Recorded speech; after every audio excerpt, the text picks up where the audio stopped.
Азыр Кыргызстанда байлардын арасында эң актуалдуу болуп аткан эң мындай бири-бири менен атаандаштык жүрүп аткан нерсе Арашан Кочкор да, ар бир багып. Асыл тукум экен да.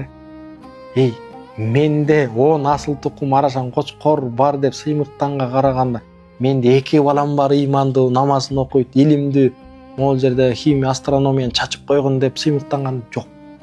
Адамдын асылы менен эмес, айбандын асылы менен суктанып калып, бааланып калып, сыймыктанып калган заманга келдик да. Деңгээлиң ошол экен, эмне кылайын? Коом ушундай болуп калды да, туура. Мен асыл Кочкордон, Арашандан мен $50,000 5 козун алып койдум дейт да. Карагыла. Бирок эмне? Сен эмне менен сыймыктанып атсаң, деңгээлиң ошол экен. Сен адам менен сыймыктан, адам тарбиялаган менен сыймыктан. Балам момдай.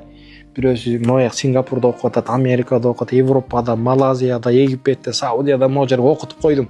Бирөөсү Куран жаттап койду, бирөө бизнесте 5 убакыт намазы мындай. Мына сыймыктан.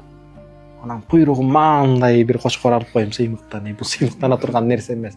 Мал менен сыймыктанат. Анан аттар менен сыймыктанат. Момундай алып койдум, улактын аты, тигин аты. Кыяматта барганда туура улак сага бир нерсе болуп бербейт, бирок бала бир нерсе болуп берет. Аркаңан дем күч берет.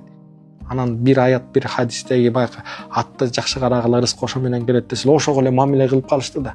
Эмнеге хадисте аркаңан жакшы бир баланы тарбияла, бейишке киришиң, ушул тажиге кийсет, мындай десе, балаң анчалык айыр мамиле кылбайсың. Ошол атыңа, Кочкоруңа эң мыкты баягы жемдерди, витаминдерди алып келип бересиң да, эмнеге балаңа витамин бербейсиң? Эмнеге андай жакшы балаңа ылгап тамак бербейсиң? Балаң жей берсе болот. Арам адалбы карабайсың, бой жерден. Кошулуп аткан пиццада маргарин барбы, жокпу билбейсиң да. Бирок ошол Кочкоруң ооруп калбасын, $50,000 калдым эле деп туруп, ага жемин карап, мында врач алып келип текшерт десең. Балаң текшертпейсиң, кечирип кой. Кана.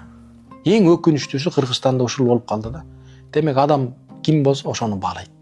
Бүгүн биз илим билимге күйгөн жаш болсок, илим билимди баалайбыз. Бир. Эртең байлыкка күйүп, байлык үчүн өлүп жан бере турган болсоңор, байлыктын баласы болобуз. Карын дүйнөнүн топтолу аты деле калбады. Карагыла. Бирок Мухаммед пайгамбар адамзатты тарбиялады, карагыла.